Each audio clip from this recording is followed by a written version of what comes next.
Welcome back sa ating channel, mga Itechuaria. Kumusta na ang lahat? So, eto na ang mga pinakahihintayin, the most requested talaga naman na review na inaabangan ninyo. Nakakaloka. So, bago tayo magsimula, talaga naman sa mga bagong viewers natin dyan, maraming salamat sa pag-tune in ngayon sa ating channel. Ako nga pala si Tim Marcos.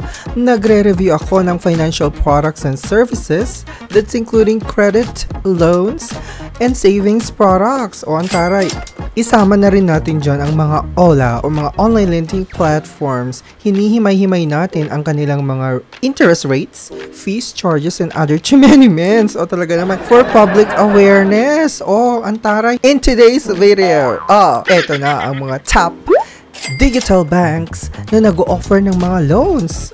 Talaga naman legit kung legit ang mga Itechua kasi ng bangko. O diba, supervised by the Bangko Sentral ng Pilipinas at eto na sila.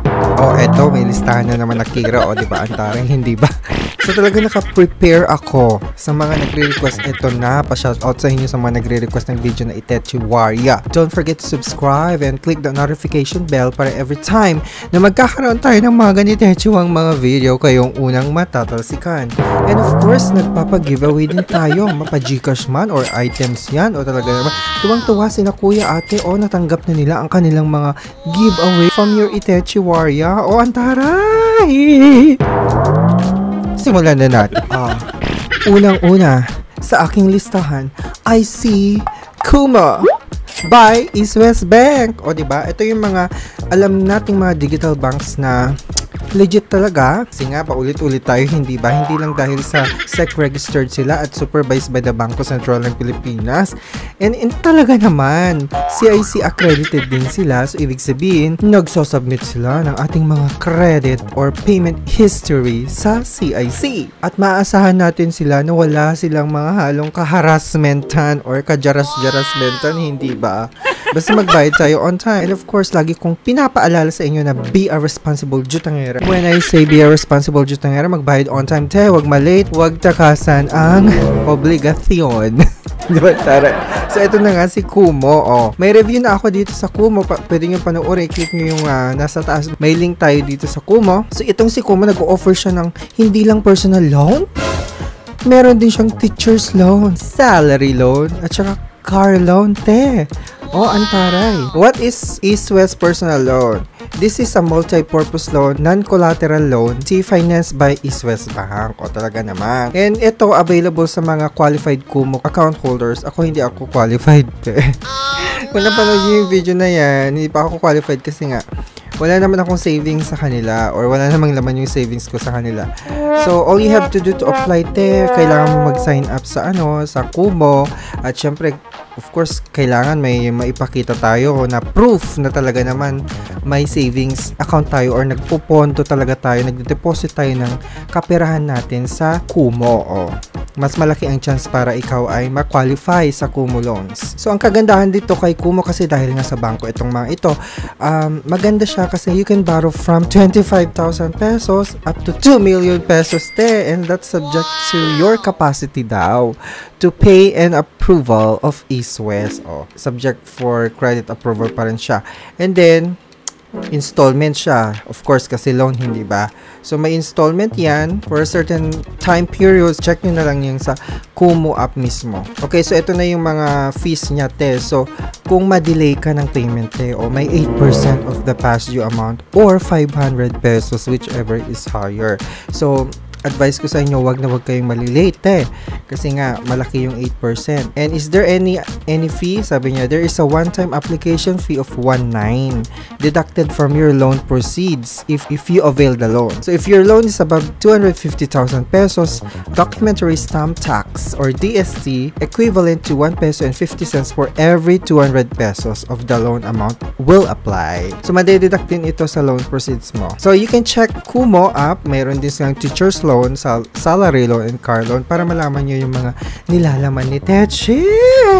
So, ang next natin sa listahan ay si Union Digital Bank or UD Loans. O ito yung sinasabi ng UBE, hindi ba? Ito yung parang digital version ni Union Bank. By Union Bank pa rin siya, te. May review na rin ako dito. Pwede nyo panoorin. May link dito tayo dyan ng UD Loans. So, you can actually apply via their website or kung nakatanggap ka ng parang invitation kasi I believe by invitation daw itechi.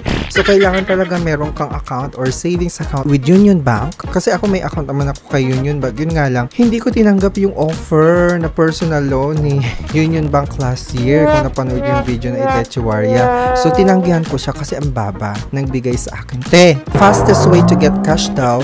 And then, so, i-check natin ang kanyang terms and conditions. So ito nga, by invitation nga ito. So, the loan amount will be communicated to you via SMS or email or it will be displayed during the application process. Hindi niya sasabihin sa'yo kung magkano ang amount na pwedeng i-offer sa'yo. Kasi ako, nare-reject ako lagi. Pag pinipili ko kung anong amount ang gusto ko, pag nag-apply ako sa Union Bank na website, tapos may nag-text na lang bigla sa Union Bank na may offer sa akin ng 7,500 yata, 7,000 something.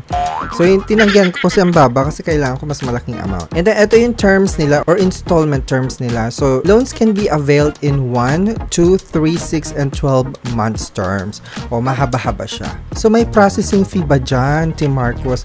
Itong sabi, the processing fee shall be collected upfront prior to the release of the loan process. Kung magkano, hindi ko rin alam. Check nyo na lang sa UD na app. And the processing fee is a fixed service fee to cover the cost of the processing of the loan. So for more information about the UD loans, you can check their website at uniondigitalbank.io o kaya download nyo yung app ng UD loans. Eto na ang pumapangatlo. Susunod ay si Maya Bank. May personal loan na si Maya Bank. So kung napanood nyo yung previous video natin na Maya Bank loan, o click nyo yung link dyan, nandiyan yan. Panoorin nyo mabuti, nakakalok. So aside from the Maya Credit, nag-offer din ng personal loan itong si Maya Bank. O diba, antara? So itong si Maya Bank loan is instant credit sa inyong Maya wallet kapag na-approve ka, and as low as 0.77% monthly add-on rate daw siya. And this add-on rate applies to 24-month installment period. So, mahaba-haba ang installment period niya, te. Okay, you can loan from 15,000 pesos up until 250,000 pesos, guys. So, ang haba. So, ang laki, hindi ba? Ang DAX. O, diba? Ang DAX niya. Ayan, tara. And then, how long do you need to pay? So, pwedeng 6 months, 9 months, 12 months, 18 months, up to 24 months. Pero coming soon pa rin yung 36 months and 48 months. And alam nyo ba, nag-apply ako nito. So, nakakaloka. By invitation pala itechi ang si Maya Bank Loan. So, ibig sabihin, makakatanggap text or email na nag-offer na pwede ka na mag-apply nito. Kasi parang nasa early access pa rin sila. Nakakaloka, hindi ba? So, subject to credit approval pa rin yung approval process nila. Though may Maya credit na ako, as I mentioned sa previous video ko, talaga naman, cleaner ko na talaga, finally pay ko na yung Maya credit ko, parang wala na akong ibang jutang. Or in fairness mahaba yung kanyang terms at eto nga, coming soon yung 36 months at 48 months. So, saan ka pa? Tsaka, ang laki ng kanyang loan amount na ino-offer, te. So, maswerte yung mga talaga na-offeran. Na-offeran na ba kayo? Ako hindi pa. Bakit ganun? Ang ganda-ganda naman ng paggamit ko, yung history ko ng Maya Credit. Bakit kaya hindi ako ina-approve ni personal loan? So, for more information, kung gusto nyo i-check yung terms and conditions, download lang kayo ng Maya Bank or Maya app. Makikita nyo dun sa loans mismo yung kanyang FAQ. So, check nyo na lang yan. Susunod, I see CIMB. So, CIMB Bank. O talaga, kilalang-kilala siyang digital bank. Siya yung una kong nakilalang digital bank, si CIMB. At saka, so meron pa akong existing CIMB loan sa kanila. May CIMB Revi Credit ako at saka CIMB personal loan sa kanila. Binabayaran pa rin hanggang ngayon. Nakakalawa, hindi ko pa na fully pay. Kailangan ko kaya ma-fully pay itechi. So, dito sa CIMB Bank, may personal loan sila. So, you can apply fully digital personal loan siya. Hindi mo na kailangan pumunta or lumabas ng inyong bahay labong para mag-apply or pumila sa mga branch. So, 10 minutes lang, malalaman mo na ang resulta. Ang kagandahan nito, 1 million ang maximum loan amount na pwedeng majutang ditechi. Kung talagang Di ba? Magko-qualify ka. Oh, you may acquire a loan with a minimum amount of 30,000. Minimum yun ha. Tapos maximum of 1 million with a tenure of 12 months to 60 months. Oh my golly, ang haba nito. Mas mahaba pala ito kay Maya Bank. So, totoo ito. Instant disbursement talaga siya. As long as may CIMB account na ka na, talagang i-deposit yan agad sa GSave mo, sa CIMB savings account within 1 to 2 banking days. So, ang eligibility niya, kailangan 21 years old and above ka. So, yung mga estudyante ha, hindi ko nire-recommend ang mga estudyante na mag-apply. At talaga naman ang mga bangko or lending, yung mga legit talagang mga bangko at saka lending company, hindi nila nire-recommend or hindi advisable talaga na mag-apply ang mga estudyante. Kaya tigil-tigilan nyo ha, yung kayo mga estudyante, mag-aral muna kayo. Dapat may mailing address ka dito sa Pilipinas, so dapat yung address mo hindi sa abroad. And minimum gross monthly income is 15,000 pesos. O, taray, di ba? Tapos, pwede ring self-employed ka. And dapat yung business mo must be operating for at least 1 year. For more information about CIMB personal loan, you can check their website at CIMB Bank or CIMBbank.com or kaya download nyo yung app ng CIMB. Makikita nyo doon. Hindi lang to si CIMB personal loan ang offer nila, kundi meron ding CIMB Revi Credit. Pero I believe kapag meron ka ng personal loan ng CIMB tapos maganda ang payment history mo, o-offeran ka ni CIMB ng Revi Credit. So it's a revolving credit line na pwede mong gamitin everywhere. Mapa-QR na ganyan, pwede mong gamitin yon. Parang G-Credit, mga ganan. Ang susunod ay si Uno Bank. Talaga naman. So marami na tayong review about Uno Bank. You can check here or click that link dito sa side na to para mapanood nyo yung mga reviews natin. Talaga naman. So nakwento ko sa previous video ko about Uno Bank na-reject okay, na-reject ako, Ang tagal-tagal ng resulta. 1 month ko inintay. Pero nga, understandable naman kasi nga, bagong-bago pa lang nag-offer siya sa mga Pilipino. So, medyo dumami ang kanilang mga jutangera. Pero anyways, etong si Uno Bank, maganda siya kasi nga mababa ang kanilang interest at mahaba-haba ang kanilang payment terms. Okay, so kaya ang dami-dami ding gustong mag-apply ng Uno Bank loan kasi yun na nga, mababa ang interest nila. So sabi dito, wala ding collateral. Yung kagandahan ng Uno Bank. Walang collateral, wala ding guarantor na kailangan, So you can loan up to 200,000 pesos. Diba? Not bad. Tapos ang monthly add-on rate niya is as low as 1.79%. Okay? So ang kailangan lang nila is yung contact details mo, active mobile number and email, and then one valid ID, tapos selfie ka lang, magmaganda ka, ganun. So ito yung monthly add-on rate as low as 1.79%. That corresponds to annual contractual rates or APR, ranging from 35.78 to 37.54, depending on loan tenure. Team Marcos, may other fees ba dyan? Yes, meron. May processing fee sila, may late payment fee din, and loan pre-termination processing fee. Check nyo na lang yung FAQ sa website ng Uno Digital Bank. So, ganun. So, pa-comment and share naman kung na-approve na kayo dito sa Uno Bank Loan para na magkaroon kami ng idea, di ba? Kung paano yung mekos-mekos nyo dyan. Charis!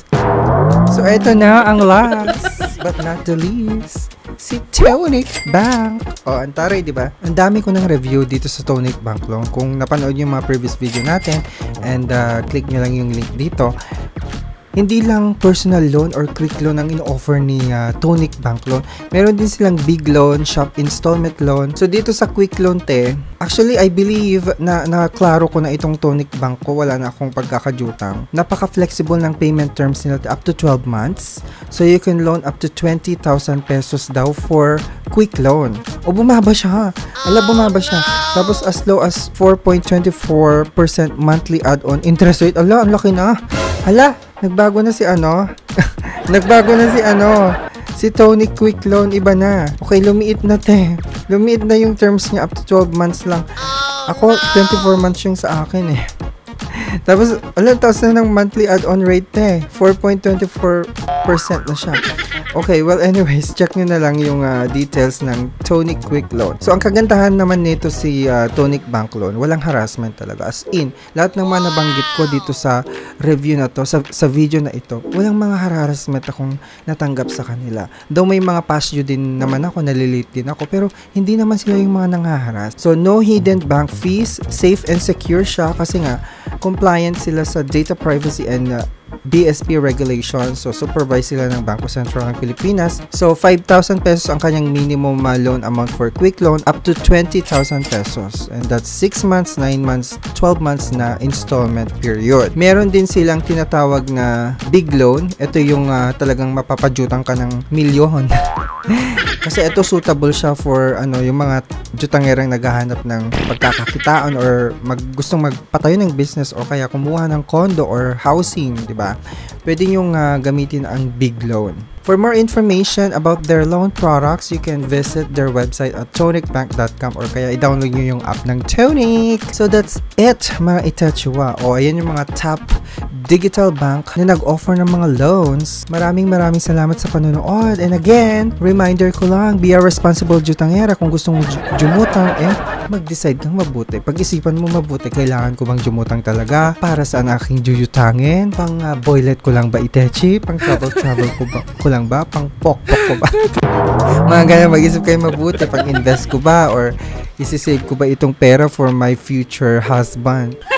O kaya for my future anakis, hindi ba? So, pag-isipan nyo mabuti bago kayo jumutang. Magmuni-muni kayo, di ba? Mag-meditate muna kayo. Umakyat muna kayo ng bundok. Di ba? At mag-decide ng ilang beses bago kayo jumutang. Kasi mahirap itong papasukin nyo na jujutang kayo. Wala naman pala kayong pambayad, hindi ba? Be a responsible jutangera. Maraming salamat. Don't forget to subscribe, mga Itechua. Grabe, no? Tumaas na yung add-on rate ni Tonic. Ngayon ko lang nalaman.